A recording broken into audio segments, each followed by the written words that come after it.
Hey everyone, you're watching Ash on Comics. My name is Ash, and this is a comic. Today's comic, Man of Steel number 6 of 6, miniseries by Brian Michael Bendis and Jason Fabok. Final issue of this much lauded miniseries. As you're well aware, a lot of people were not looking forward to Bendis coming to DC, who for the past couple years has been doing things right. They have been well, I don't say exemplary, that's pretty hyperbolic, but they have been the gold standard for comic book publishing, mainstream comic book publishing, hiring good artists with good writer pairings, with well-edited books, with a cohesive universe, doing what Marvel used to do. Basically, DC is doing today what Marvel set the standard for in the 90s. And now Marvel can't do that. But I don't want to digress. This book is sort of the herald of Bendis. This is the book that's, I think, going to be the decision maker for people.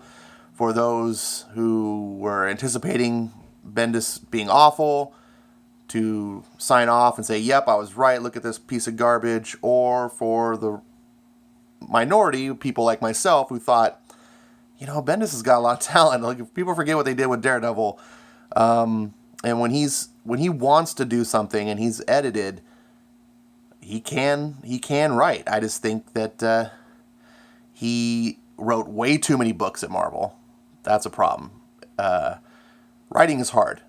Writing multiple books under timelines or time frames, deadlines, quality is going to suffer. And if you don't have a good editorial staff to police that quality, then it's really going to go down the tubes.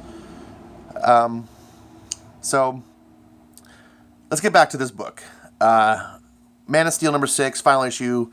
I've been pretty positive about the first 5 issues. It's been solid. I've been enjoying it. I would consider this a better than average comic, but not a great comic.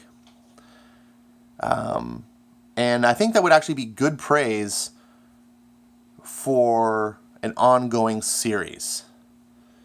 Because ongoing series are tough. I think, and especially today, we're very critical. Writing 50, 100 issues, or more issues and rotating out art and writing teams, keeping that standard of quality, it's impossible. Sometimes you're going to have some good runs, some good arcs. Sometimes they're going to have arcs that fail. Sometimes you're going to put on a talent team that's just not as good as the previous. Or vice versa, you're going to have a mediocre team and all of a sudden some superstars are going to come out and knock it out of the park. And then they're going to go on to do something else. And then now you're left trying to fill in those shoes, which is always tough. Can you imagine, speaking of tough, remember when Frank Miller came into Detective Comics and wrote Year One? A simple 4-issue arc, one of the greatest comic book arcs of all time. Can you imagine being the guy who had to come in after that and just be like, that would suck. So, Man of Steel number 6. Miniseries don't get that sort of exemption. I'm more critical about miniseries. If you're going to do a 6-issue story, if you're going to say, hey, instead of being, because Superman number 1 and Action Comics 1001 are next, I need to know, why wasn't this story just Superman 1, 2, and 3 crisscrossing with Action Comics 1001, 2, and 3? Like going back and forth. I need a solid understanding, because that's when you do a miniseries, it tells me, hey, we have something special to tell. This is outside of the normal book. Why can't this be a normal 6-story arc? Otherwise, if you don't tell something special, you're just nickel and diming me. You're trying to just milk money out of the consumer. So this series is the transition between the previous Superman Dan Jurgens was doing. Peter Tomasi was actually on Superman. Jurgens was doing Action Comics. So I guess maybe DC thought we're going to have this transition period between the two. Let's have this story be sort of a buffer, so it's not just, bam, all of a sudden the books just wildly change. And this is kind of a big departure from what was happening in those books. I personally was only really following Superman. I really liked Tomasi. Wasn't actually even really a big Superman comic fan until him. Like he was a big part of changing my mind.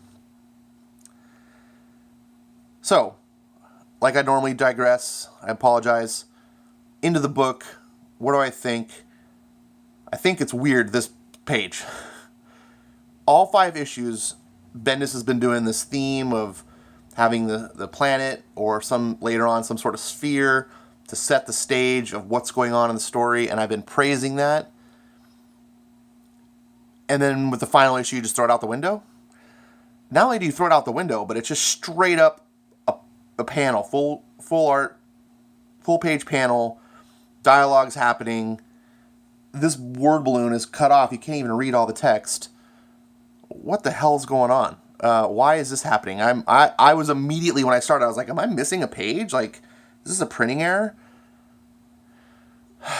Publishers, editors, this is not what you want to do to your reader. Your reader should not be scratching their head at any point in the book, other than to, if they're like trying to figure out a mystery. But I'm talking about in interpreting the book.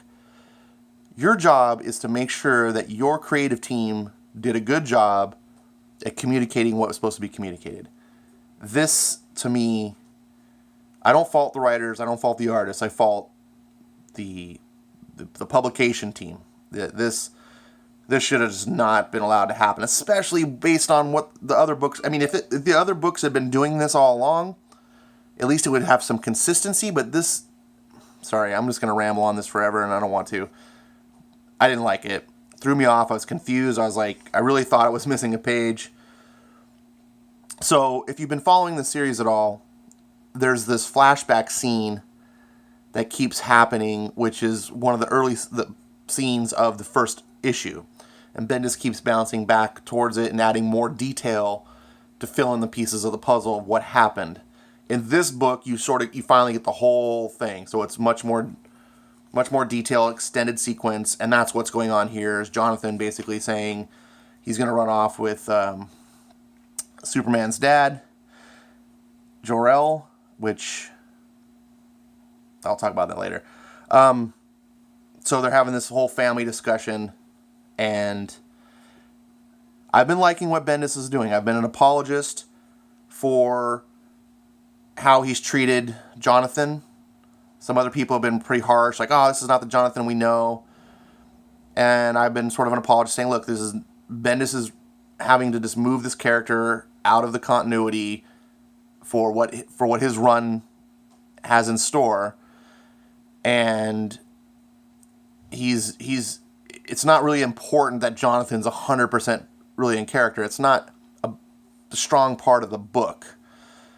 So if focusing on those aspects as a downside, while accurate, it's not, those are accurate to say, it's not really a fair, it's an over critique of the book. It's ticky-tacky to me. You're right, okay, yes, Jonathan's out of character, but in the greater scheme of the plot and the storyline, what's trying to be told, this is just a rough side thing of Bendis going, I gotta sweep this out of the way and make it make sense to the continuity.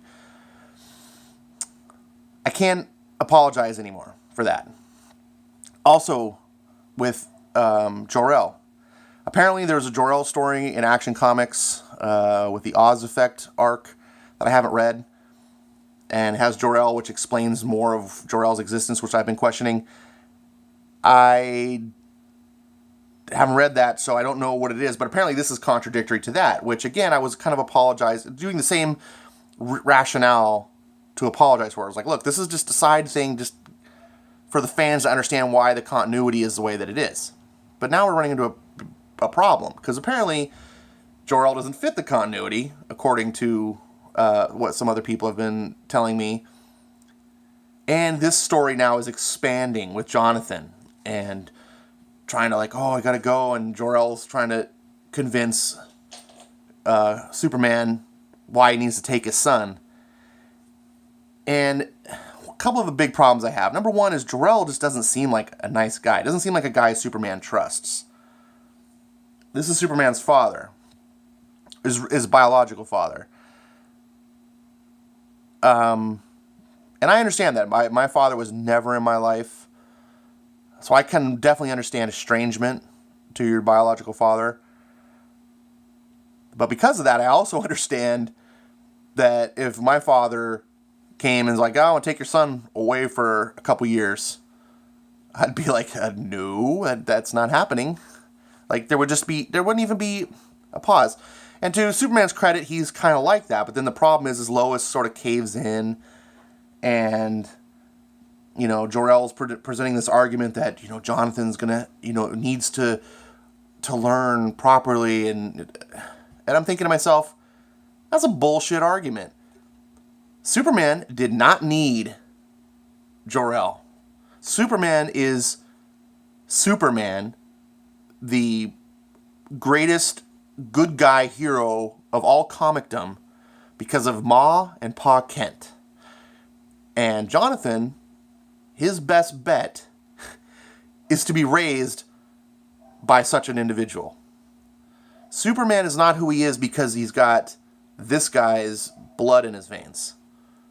That's all that is blood. Superman is he is because who he was raised. And this guy's going to grow up to be who he is because of who raises him. I don't buy this whole argument. And so Jonathan is kind of convinced, yeah, I need to go because something's wrong with me, blah, blah, blah, blah, blah. So, back to what we actually care about in the story.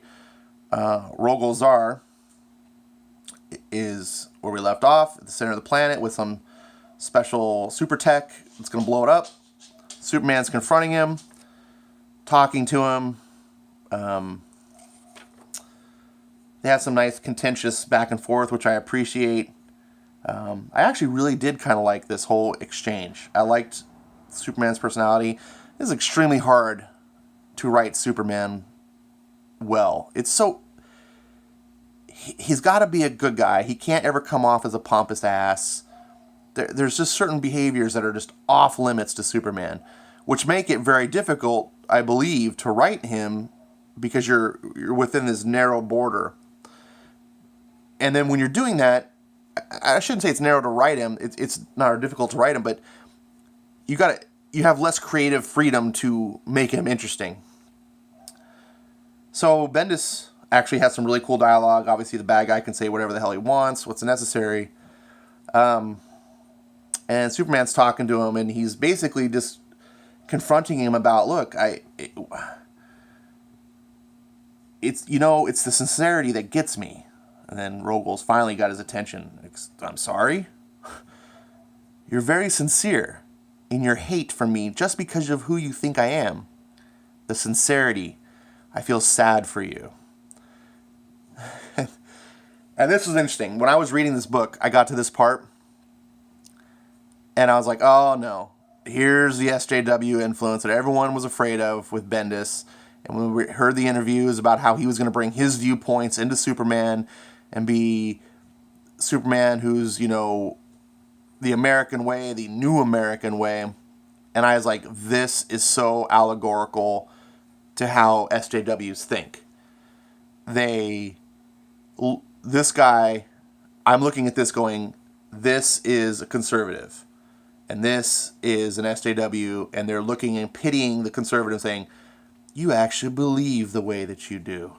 You actually vote for Trump because you believe Trump is a good guy, and you're just deceived. Now, that could just be me projecting. That's all subjective. You may not have that. And I'm okay with that. Everything is subjective. We kind of put ourselves into fiction like this, and that's kind of what makes fiction great, is that subjective reaction. I brought this up, though, because I want to make a point that, and also be honest to you, my feelings, that I had those feelings, but then I'm gonna credit Bendis, because this is what artists should do. I condone artists putting themselves into their work. I condone artists putting their values into their work. You can do so in a subtle way. I believe that is, as the human race, one of the biggest assets to society are artists. They speak to us.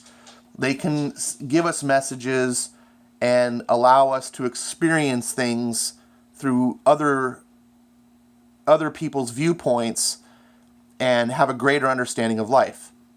So I never want to tell people there shouldn't be politics or there shouldn't be values or ideas in comics or any stories, because that's bullshit. I don't want just mindless, I'm fighting a robot, blah, blah, and have no meaning. What I'm against is a complete leap past that from art form to straight up propaganda. Propaganda is not art. Propaganda is subversive mind manipulation. And so if you hear me speak about SJWs or my viewpoints in politics and comics, that's where I'm coming from that I disagree with. Bendis isn't doing that. Bendis is taking the approach as an artist to subtly put his influence, and I don't think Superman's wrong here. This is a bad guy.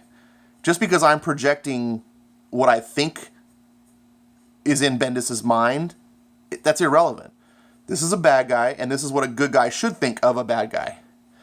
And I like that Superman's identifying his motive. So I rambled on long enough there. I hope you understand what I was saying, and I hope there was some value to talking about that at length. We get a good fight that I will let you read and see more detail for yourself. Superman takes it to space. We go back to the present. The story is going to bounce back and forth.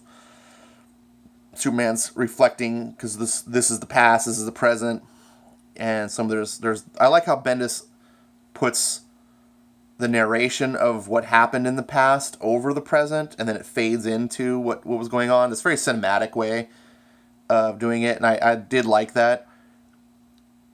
What I don't like is how these two parents are just wishy-washy. Oh, well, our 12-year-old son decides he wants to go off in the galaxy.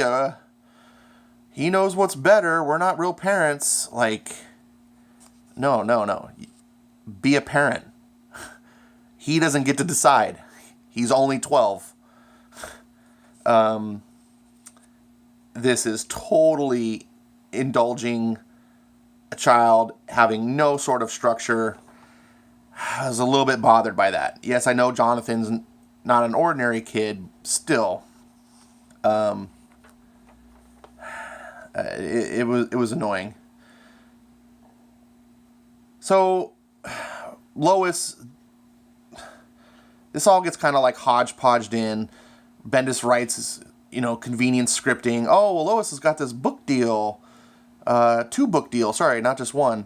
And so she can just sort of quit her job and let the book, like write a book, essentially, or 2 books. So she didn't have to go to the Daily Planet. Because essentially, Bendis is saying, I got to get rid of Jonathan, got to get rid of Lois. How do I do it? How do I explain why Lois... so she's going to run off with Jonathan, with Grandpa, and she can write her books in peace. And Superman can be alone for Bendis to do whatever he has in store. So, meanwhile, we go back to the story, and this is a really cool scene, and also a really bad scene. I'll get to that. So Superman is internal monologue. The longer I drag this fight out, the better his chances. I thought I could maybe tire him out or cut off his power source, but I'm the one who... Kara, I love her.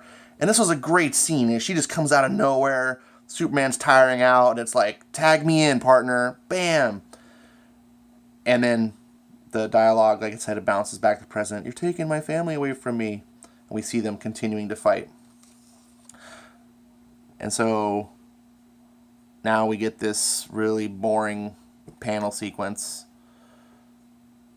I don't know if Bendis like scripted it this way and Faybox is following directions.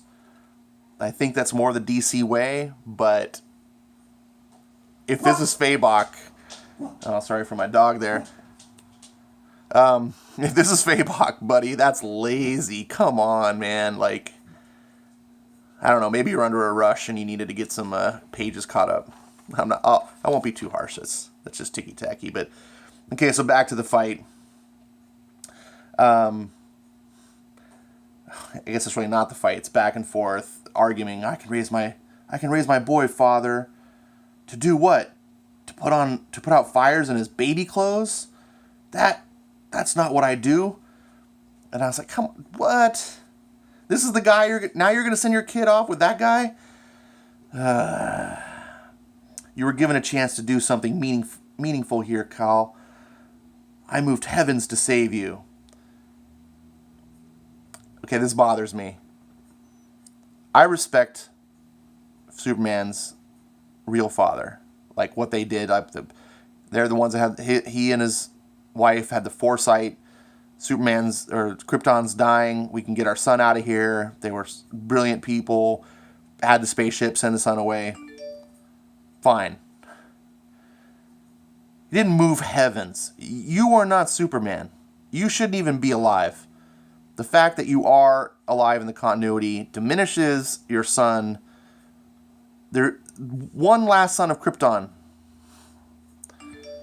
Now I moved heavens. Okay, great. He puts out fires in his baby clothes. Come on, Bendis. This is the final issue of Man of Steel. It's not Man of Krypton. So, we're having this struggle. And, it's going on. Boom. Superman's fighting. It's dragging out. And Deus Ex Machina. Womp, womp, womp. Zot. Into the Phantom Zone. The end. Okay, not quite the end. But the end of the story you cared about. So here we go back. Lois and Clark having their internal family drama. La la la la la. I did appreciate this. Here's the Superman suit without the underwear. He gives it to her to protect her while she's out in space. Oh, well, what are you going to wear? Oh, I'll find something. I wonder what you'll find. The old underoos. And we get a little bit of here. Kara, we can't just toss everything we don't like into the Phantom Zone. Not everything. But him, this monster, he says he confessed to blowing up Krypton. Well, that, according to Kryptonian laws, would sentence him to a life in the Phantom Zone. Oh yeah, and he destroyed Kandar with his bare hands. So on behalf of all Kryptonians, bleep him. La la la la la, and then we have a little funeral scene for Kandor. I guess it's a pretty picture, but 2-page spread for that. And back to this, because we haven't had enough of this. I don't even know what to say. It's so much of just being here and getting into there. And look at this look. Don't like you. I don't like you either. Why are you sending your wife and son with this then? Why, if you have this look? And just like that, they're gone. And there's Superman in John's room, reflecting.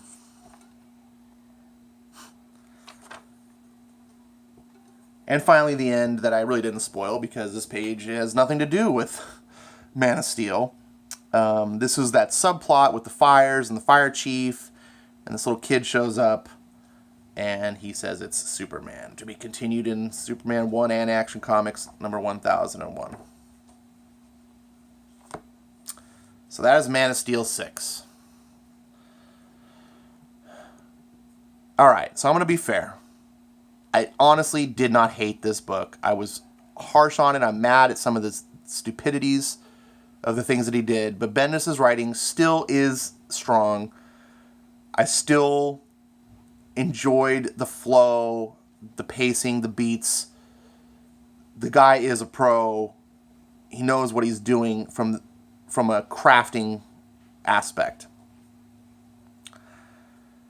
But this issue is uninspired. And it's not truly representative of the Superman that we know and love. And its biggest fault is that the hero is not the Man of Steel. Who beats this guy? Supergirl. Superman wrestles with him the whole story, but he can't beat him until Supergirl comes to save the day, and Deus Ex Machina endings are cheap. When this was pitched to DC editors, the first thing should have been like, wait a second, so you're just having them pull out of their ass the Phantom Zone projector machine? Like, seriously, here's the toughest thing that Superman has ever fought. He's tougher than Doomsday. Because Doomsday, every time I've seen Superman fight him, it's a hard fight, and the first time Superman died, but Superman fought him tooth and nail, and even the time that he died, Superman beat him. Like, they both just, it was a draw, essentially. This guy, Superman couldn't touch him.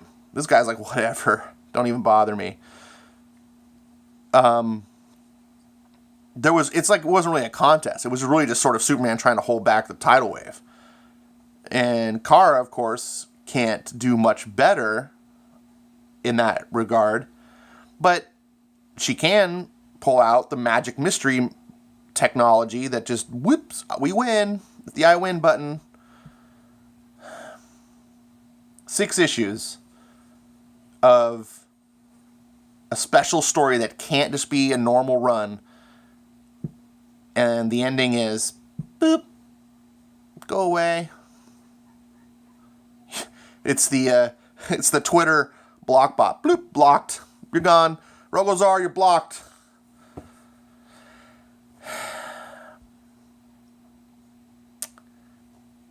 This book is not a recommend unless you've got 1 through 5 already. Just for completion's sake.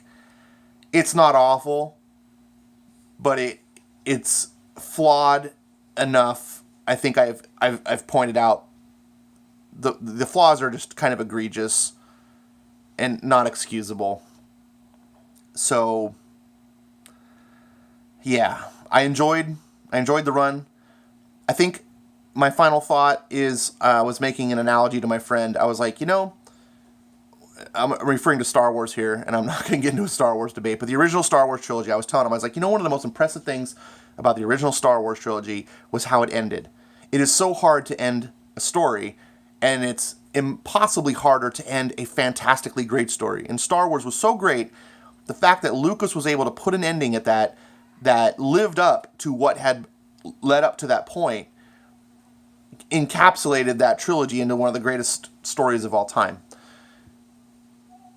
Had Return of the Jedi just been like an okay ending, I don't think we would think about the movies the way that we do. Because if you have a 10 and a 10, and then your ending is like an 8, it really feels like a downer. But conversely, if you have a movie that's like 7, next movie is like a 7 or 8, but then you end and it's like a 10 and it's like slam dunk, you forgot how mediocre the rest was. So that's kind of what this is. The series itself was pretty good, and this was the weakest of all, so it seems worse, I think, than it really is.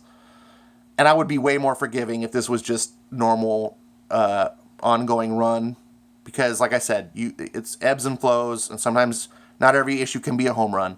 But this isn't. This is the final issue of a end-to-end miniseries. All right. enough rambling. I really appreciate you guys watching. If you have any comments, please put them down. I'd really kind of like to know what you all think about Man of Steel as a whole, especially this issue. But you can tell me, like, we can consider this now as an entire piece of work. Let me know what you think. Let me know what you think of my videos, if I can do better, what to improve. You can feel free to critique me. I do want to do better. That's what I do this for. So anyways, thanks again. Talk to you later. Bye-bye.